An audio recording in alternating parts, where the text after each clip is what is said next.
Hi, my name's Ashley Pike, and this is Coming Out of the Darkness, Step 2. So, welcome back, guys.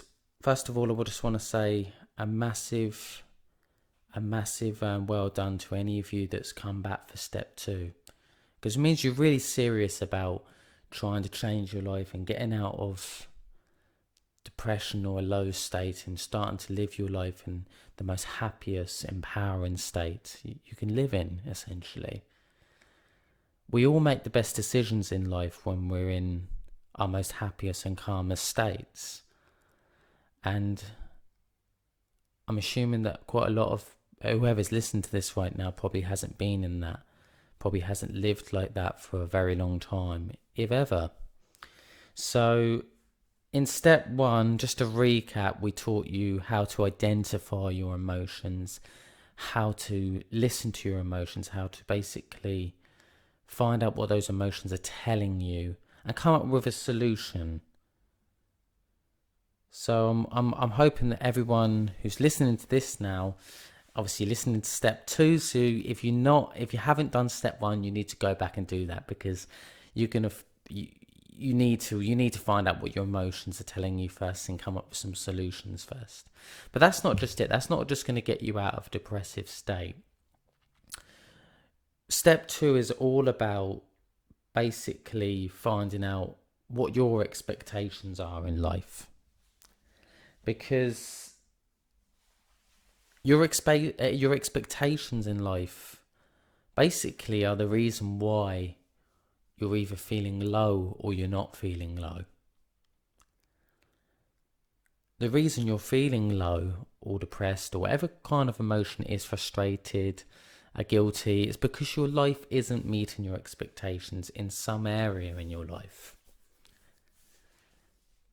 Now, it could be that if you're, it could be a career. Say in your career, you're not where you wanted to be right now. Or you've had a bit of a setback. So say like you were made redundant. And your expectations in your head that you should be in a job, you should be working right now, at the very least, But you could have really high expectations that you want to be the company director of your own company, for example. You want to be you want to have your own business and you want it to be massive, and you want to make loads of money from it. That's a very good kind of goal to have in life. But if your expectations are that you can't be happy or you won't be happy unless you are at that level, you're going to be waiting a very long time to be happy. So you need to look at your expectations in life. So first of all, ask yourself a question. Obviously, once you've done step 1, you should be able to identify what the emotion is and what the reason is that you're feeling low. So if the solution was that just coming to a job again, that you need to get promotion in your job, that the solution was that you wanted to be, you need to get promotion, you need to be higher up. You need to be higher up in your career. So say that you wanted to be, say, like a manager, but you're only, say you wanted to be a store manager of a retail store, but at the moment you're only just a sales assistant, you're not even a team leader or supervisor, then obviously you need to go a bit, you're going to need to go a bit further to become, obviously, to reach that goal. But if your expectation was that you're not going to be happy until you've actually reached that goal of store manager, then you're going to live quite maybe a few years even just very unhappy because you're not meeting your expectations. So don't give yourself really unrealistic expectations. Give yourself very achievable expectations so that you can live in a happy state all the time. So that doesn't mean you should lower your goals. You should have big goals and ambitious goals, but your expectations shouldn't be that you're not going to be happy unless you reach this goal. You reach this massive, this 5-year, 10-year goal, wherever it is. Your expectations should be that I will be happy every single day if at least I'm taking one step closer to my goal. That I'm writing out a daily goal each day to get one step closer to my final goal. Now, how much more happier would you be if you just all you had to do each day is just write down a goal to get one step closer to your final goal in life? All you had to do was just take a little step. So it could be, for example, if your goal was to become the store manager of a retail store, so you could say my goal today is simply that um, I need to be a better team worker today. So I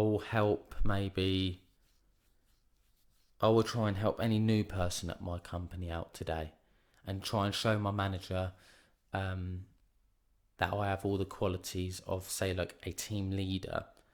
So that's just your goal today, just to help someone out in your job today. And your goal tomorrow could be, once you've done that, is to maybe like I'm trying to think. So it could be to, I don't know, to actually go up to your manager and ask him, are there any team leader roles going at the moment in the store? What's the likeliness of one coming up at the moment? So it could be just going that step further and just asking. So just set yourself little goals each day, and that could be your expectation. Now I'm not saying what your expectations are, and you don't have to go by this. It's just an example. But you need to review your expectations, because, as I say, if your expectations are too high, and you won't be happy you won't be happy until you've actually achieved your massive goal, then you're going to live, as I say, a lot of years of unhappiness. Or maybe, I don't know how big your goal is, but you could live longer than you have to without being happy. You could choose to be happy today. That's what I'm saying. Don't cheat yourself. And another thing is, there's a lot of successful people that have achieved their big dreams and said that they'll be happy once they've achieved that big dream. So say you wanted to be a singer. So once you're a singer, you've actually got to the top of the game in the singing industry, in the music industry, sorry. You will then be happy. And then they've got there, and then they've said to themselves, is this all there is? I think there's so many examples of that, and that's why you see a lot of singers, it's a lot of famous people, not singers, not just singers, like film stars. That's why you see a lot of them go into depression. I mean, look at the likes of people like Michael Jackson. I mean, really, he had the dream life, didn't he? He had everything, but he didn't seem happy a lot of the time. But people like Whitney Houston, another person, she didn't seem that happy. She had to use drugs and so on to actually make herself feel better. And there's a lot of rock stars that are like that had to do that. And that's sad that person couldn't live in a happy state before they achieved their dreams. And when they got to their dreams, they didn't know what to do, so that they weren't happy even when they got to their dreams. So they took drugs and or alcohol or whatever to make themselves feel better. I say you have the expectation you're going to be happy every single day, and I say you write that down now, that I'm going to be happy no matter what happens every single day. That is your new expectation. How much of a better life will you live if you did that? Now, some people think that, no, I have to live, I don't achieve things unless I'm in an angry or, unless I'm in an angry or really serious state. You can be happy and serious at the same time. But I say that probably people make their best their best they're at their best when they're at their most calmest and happiest.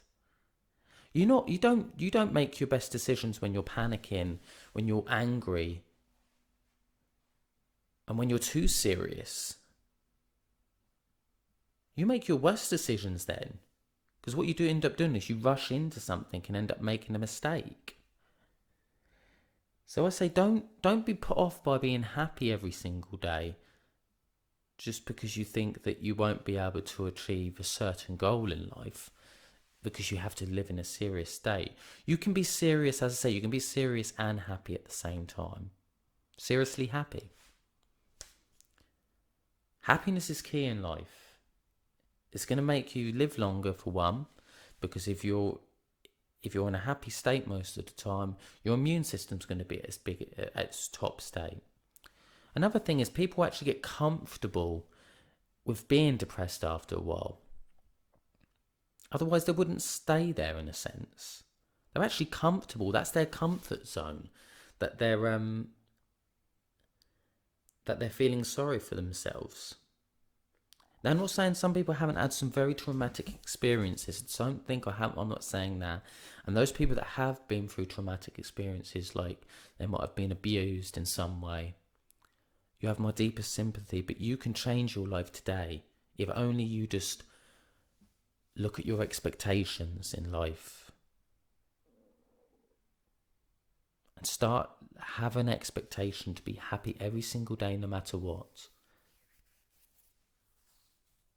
Thank you. You've been listening to Ashley Pike. I'm a life coach. Live with love, passion, excitement, and gratitude. Thank you very much.